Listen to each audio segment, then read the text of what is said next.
Hello, everyone, and welcome to Conversations in Horror.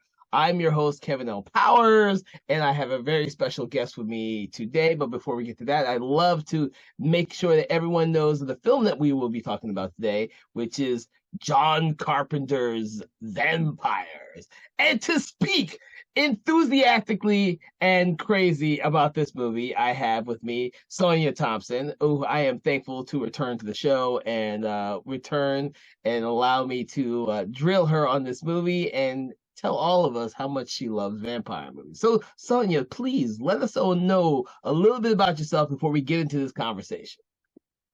Okay, well, my name is Sonya Thompson. I have done a lot of acting and modeling and stuff like that, but out of all the roles that I've done, I've been kind of typecast, and I've I'm a zombie. Okay, I play dead well, and I've been on Zombieland, The Walking Dead, Night of the Jackals, in which I played zombies at, and The Walking Dead was more of my more well known role.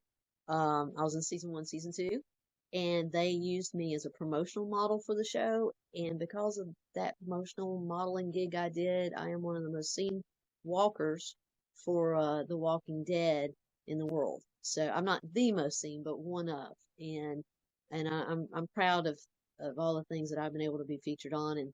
And but like I said in the last, I don't know if you caught the last one, but I'm secretly loving zombies. So that's been a love of mine for quite some time. So yeah, play a zombie, but vampires are really it. I'm sorry, I had to break it. I had to break it. Okay, I love vampires. I've always loved vampires. I want to play a vampire, and that's the reason I watch vampire movies. Okay, so okay, you guys have fun. It's out there. It's out there. I've said it. I'm done.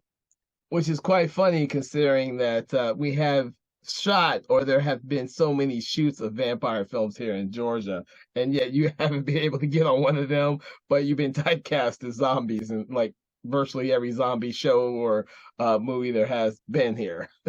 Well, okay. So actually, I was on Vampire Diaries, but not as a vampire. Oh, Um, yeah, it was back when I was doing extra work before I started getting all the bigger roles and stuff. So, um, I was actually there on set at Mystic Grill, and um, there was some cool people on set that day, and I enjoyed it, and it was pretty awesome. So but you wish they had made you a vampire in the show. I kept waiting. It was Founders Day. I tried to win one of the guys, and I was like, okay, he's a vampire. I know he's a vampire. So if you know, they're auctioning these guys off. So if I can get him, I'll be a vampire, and they'll bring me back. But it didn't happen.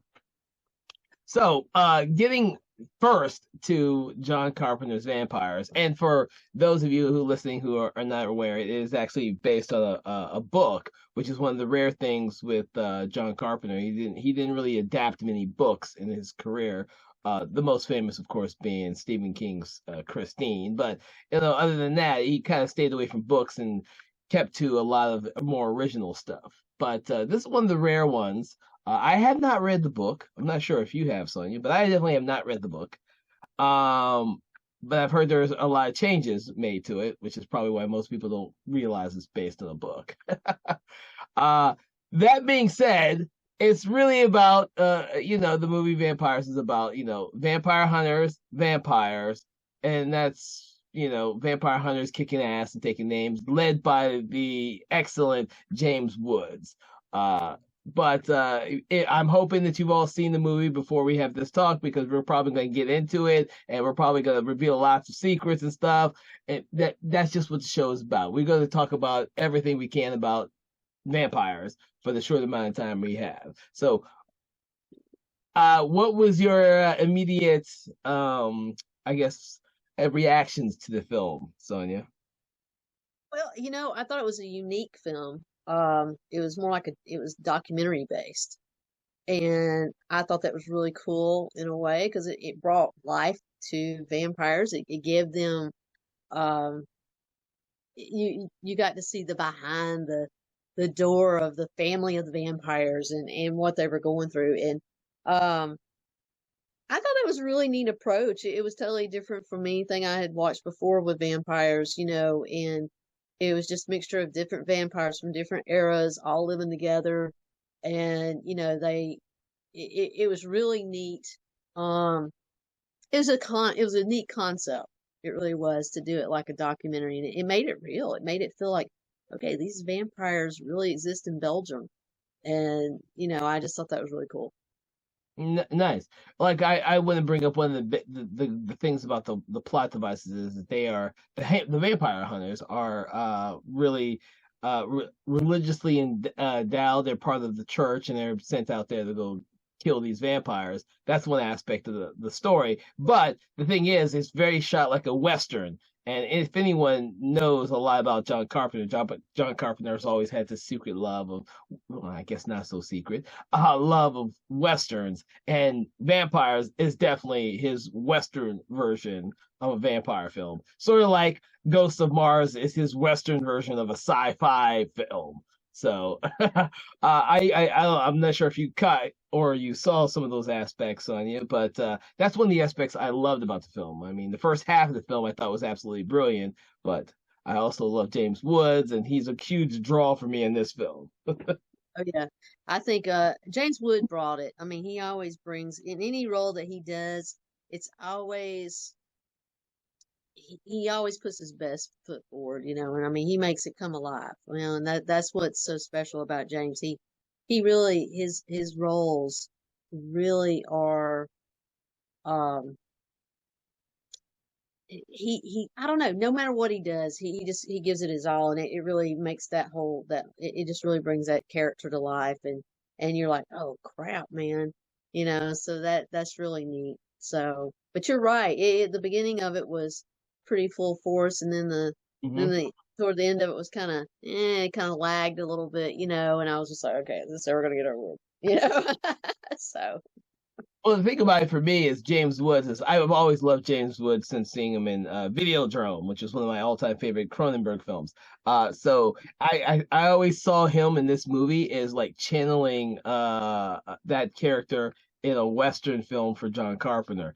Because I mhm. believe that if people on set just seems to have fun on John Carpenter film, they always do. Kurt Russell in Big Trouble in Little China, it seems like he's just having fun with everybody in that film on the set, and I think that kind of feeling is transferred over to this film, or They Live, another great John Carpenter film where everyone just seems to be having a hell of a great time on set, chilling out, making these crazy films that come from the mind of John Carpenter. Well, John Carpenter, I mean, Halloween, I mean, everything he's done. I mean, it's just he once again his style of directing is. I mean, I think it'd be really cool to work with John Carpenter on something like that, because he just really is a great director and he does a really good job. So it just these films he does, I mean, they're solid. I mean, they're completely solid. Well, So. yeah, you're right. And one of the things I like about him is that they're going to be, it doesn't matter what genre he takes or what type of film he takes, it's always going to feel different than all the other films out there. Vampires may not be my favorite film, but you could put that up against a lot of other vampire films, and it will be the most unique out of all of them because it is so different from so many other films. It's incredibly different from any vampire movie I've ever watched, and I was just like I say, I really like the concept of it, and I thought it was really good the way they went in and did everything. I really did. It was really cool. Mm. So I just don't know that he could have done any better on it. Other than the ending. I mean, the last half of it. Well, the other thing is, I want to, and one of the problems I think may have been with the film as well is it had Thomas Ian Griffin in it as the main villain. Now, I love that. I love the actor as a martial artist, and he's done some amazing films. But he seemed to be weirdly cast in this film. He doesn't seem to fit with James Woods or Daniel Baldwin or Cheryl Lee or any of the rest of the. He just seems odd as the Yeah, main vampire in this film. And every time I watch the movie, because even, it's a John Carpenter film, so of course I've seen it way more times than I ever should have. yeah, Uh, yeah. I watch it, I'm like, there's just something about him that just doesn't fit. I don't know. Yeah. What's your opinion on that? You know, I don't even know how to answer that, because I mean, it's like this puzzle that was supposed to have all these pieces, and then um, some of the pieces didn't fit the way they needed to. Maybe I don't know. It's like I just don't even know how to answer it. No, I mean, it's crazy. well, yeah, and I have no idea if you're even familiar with Thomas Ian Griffith, but he was in like Excessive Force, Karate Kid 3, Okay. yeah, right, three. But he was known as a martial artist, and he did a lot of martial arts films. But that never picked up for him, like say Jean-Claude Van Damme or Mhm. Steven Seagal or some of the other more prevalent 80s martial artists. He kind of came real fast and disappeared real fast. And this film didn't help him at all because he was buried under makeup. He didn't do a martial arts in here. It was a stepping away from what people had seen him with. And I think that didn't do any, it didn't hurt, it didn't help him being in this film. No, it didn't. Like I say, I mean, it's kind of like that puzzle, that piece that didn't fit where it needed to. It's like, he really, um, yeah, yeah, he was buried. He was buried. I mean, and it's like, like even in the zombie movies and stuff, it's like when you got all the makeup and stuff on, you know what? You're not getting really see, you know, that person and what they can do and stuff like that. So, I mean, you see what they're doing, but you don't realize who they are. Hmm. And Claude Van Damme, I mean, he was so iconic. Steven Seagal, all of them were very iconic, like you said. And so, with him not being able to make that status like they did, I think it's kind of sad because he's done some good stuff. Because when you started mentioning Karate Kid, I was like, yeah, I know exactly who you're talking about. Oh yeah. Well, he has he has a reoccurring role in the new series, the Cobra Kai. So it's probably brought him back to life a little bit. Which is good. I mean, because I tell you what, I have really enjoyed the Cobra Kai series. Same You here. know, I mean, it has just been, you know, it's been really good. Not that we're reviewing it or anything, but it's just that It's it's a relevant. very good show. Yeah, yeah. So hopefully he'll be able to get more opportunities having done that. But who knows? Who knows? So But now I want to talk a little about Cheryl Lee, who I absolutely loved in this film, mostly because I'm a huge fan of Twin Peaks, and that's where I originally saw her, was from Twin Peaks. I, I'm a huge fan of Twin Peaks, but I came to it late. I came to Twin Peaks late. I didn't watch it when it originally aired. I watched it in reruns. But that was one of the draws for the film for me because I freaking love Twin Peaks. So, what about you? What do Mhm. you have to say about Cheryl Lee?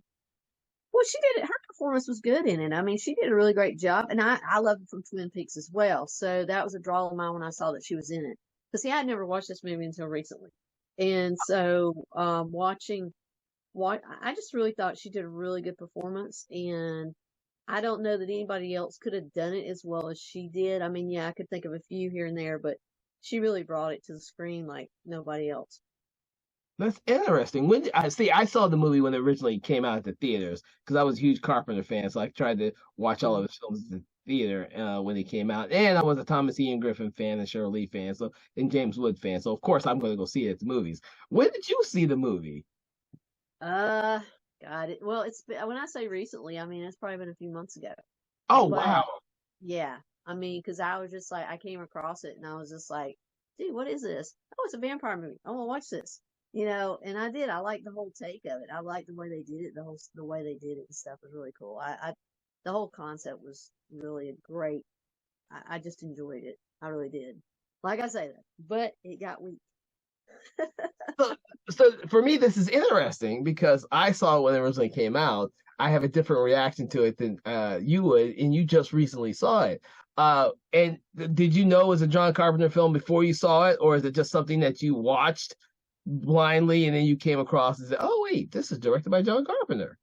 Yeah, I came across it, and then that's when I saw at the end when I was reading the credits and stuff. That's when I saw his name, and I was kind of shocked. I was like, "Well, dang, I didn't even know he had done that." So that was shocking to me as well. Because I was like, when I saw James Wood, I was like, man, that's pretty cool. I didn't realize he was, you know, in this. I mean, all of a sudden, I just came across. I will sometimes do that. I will start channel surfing, or I'll go through Netflix, or I'll go through the Plex. There's the Plex app and some of the other things, and I'll go through it, and then I'm like, wow, okay, so this is kind of neat, and so yeah, it was cool. I just like vampires a lot. So when I see a cool vampire movie, I try to check it out. Sometimes you start watching and you can't get in 10, 15 minutes and you just cut it off. Hmm. But that's with a lot of movies, but I stuck with that one and because I liked the way it just automatically came out and started doing some cool stuff. And having the Vatican involved with it too was really neat. Yeah, I thought that's some of the aspects of the movies I really enjoyed. It's why I say I love the first entire half of it. I love the fact that the vampire hunters are so ruthless when they go into the vampire's hiding place and drag them out one by one to kill them, and stuff like that. That's something you don't really see that in films before that. As like, you may have seen it when Blade comes out, and Blade just kind of ruthlessly kills vampires. But before, John Carpenter had a way of doing it that it was like, whoa. Like Mhm. the closest I can think of is freaking Peter Cushing in the Hammer Dracula movies. That's about the closest I can come to someone as ruthless as James Woods killing vampires, and that's his job. Like he clocks in at 9 to 5 to go kill vampires, and that's what he does. You Well, know. and I mean, some people have a regular job. I mean, some people have a vampire killing job. I mean, that's just the way it is.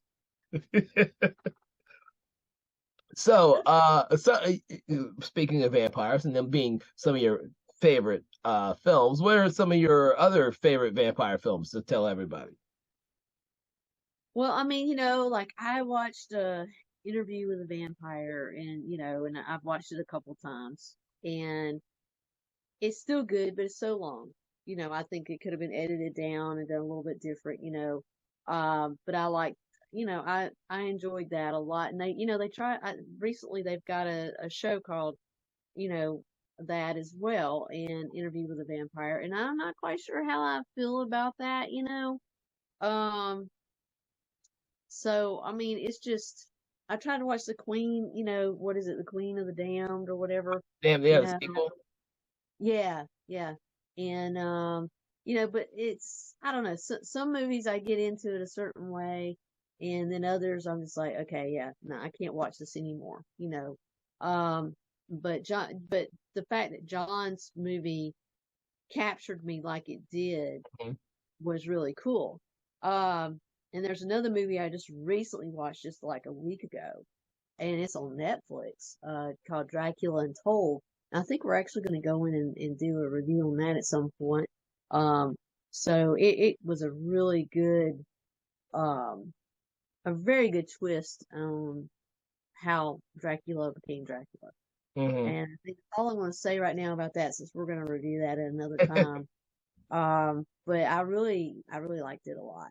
Yeah. Uh, so, but I don't know. I mean, I even like True Blood. I mean, a lot of people thought that was kind of cheesy and stuff, but I thought that it was a pretty good TV series, and kind of wish that it went on a little bit further. I think they could have taken it a little bit further and done some cool stuff with it. It'd be cool if they revamped it. Sorry. It's all good. That's what we're here for. Yep. Anyway, um, but that being based on the books too, a lot of people don't realize, that some of the stuff is based on books. Of course, there's Twilight, but I mean that's more of a I don't know. Those are the glamours. Those are the glamour ones. The glamour vampires. Just Uh, the twinkling vampires. yeah, they twinkle, they sparkle, they're Sparkle. really That's what it is. Sparkle. The sparkling fun. vampire. They're sparkling vampires. Their teeth shine. It's like hi, and then they go and they're like, "I love you. I'm sorry, you're human. I'm gonna make you a vampire so we can live forever." Yeah, it's almost sick, but hey. Maybe we'll do a show on that. I do kind of enjoy watching them though a little bit. It's not something that I'd watch over and over again like Lost Boys. Yeah. And I would watch the vampires, John Carpenter too as well. Mm-hmm. But because I just anything that's different that has a different concept like that, it's just really neat.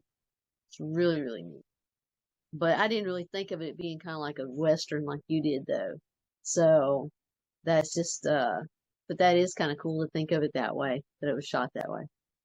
Well, I'm a little old school with my vampires. I'm not a huge vampire fan, but for some reason I adhere to the old school vampire films. So some of my favorites, of course, would be Fright Night, which is old school. Oh, yes, yes, I love that one. Yeah. I had loved that one.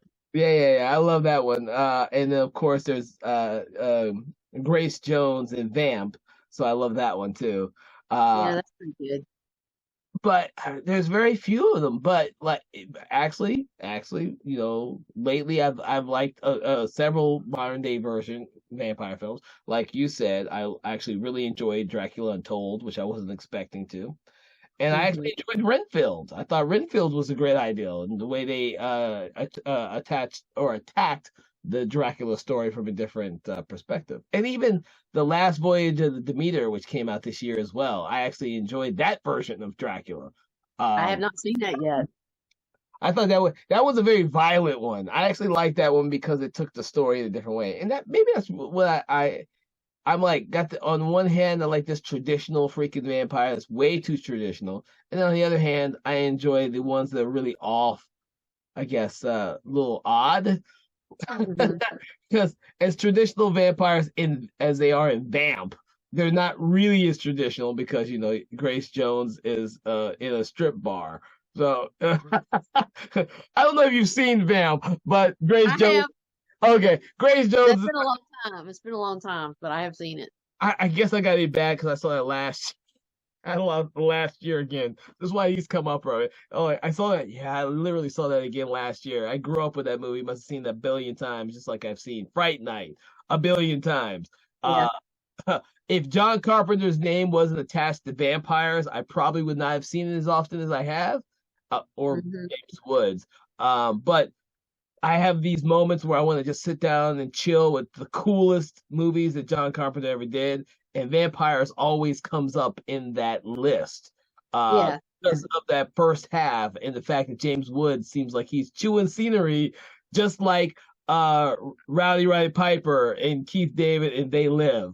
Like, we don't know if these are great cinematic achievements, but hell if they aren't the most fun movies to sit down and freaking watch. Like, I can watch these movies over and over again because they're so damn fun to watch, Yeah, well, and I mean, James Wood in Vampires, I mean, he's got to settle a score anyway because the vampires killed his parents or something in it, so it's like he's got like alternative motives anyway. I mean, so he's going after them and wanting to, take his revenge on every vampire he comes across. So he doesn't mind tearing them apart and taking, taking the lead on it, So, I mean, but, on the movie Rowdy Piper, though, I mean, that is so, if you really watch that, you're like, oh crap, we're living in that right now, because there's so many things that the media is like covering up or whatever, not to be political. I'm not trying to get that way. I'm just meaning that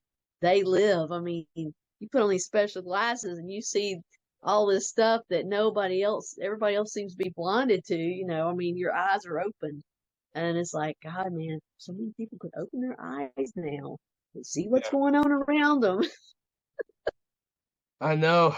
So yeah, eventually I'll try and get around to the rest of John Carpenter's films. Those I would hazard to guess that most of his films would fit within our purview for this show, Conversations of Horror. So I think so. I think yeah, absolutely. So, and if you don't have somebody like discussing They Live, you need to for sure get like Jim Adams or somebody like that to discuss that one. I think that's one of his favorites. So, okay. All right. Any final words about John Carpenter's Vampires you would like to tell us all? Well, if you have not watched it, you need to at least watch the first half of it. And and check it out and stuff. I mean, it is worth watching. I really do. I mean, because it's got, like I said, it's got a great concept about it. The way it was shot and filmed, it's just really cool the way. Well, John Carpenter's got such a unique style of making things come to life. Anyway, Mm-hmm. even I mean, if you think about the Halloween movies, stuff like that. I mean, he makes it. Um, and of course, James Wood. I mean, my God. I mean, he's done so many movies and so much stuff. I think he even did like the voice on one of the Hercules movies or something other, I think, at one point. So I mean, he's very versatile, and so he's done all sorts of cool stuff. So it's always good to watch him. And and I really, like I said, I think that everybody's performance in it was really great, and I enjoyed it. And so I really think going out and watching it would be a great thing. I really do. Because with the Vatican being involved in it, and James Woods, his characters going to kill these vampires and do all this stuff. I mean, it's good. It's a good movie. You know what? That probably needs a television remake. They can expand that since they cut so much out of the book. From what I've heard, I haven't read the book, but I've heard they cut a lot out of the book. Yeah, They could expand that. and I have not read the book, so that makes me want to go out and get it now and read it, just so I can do more Yeah. top of things.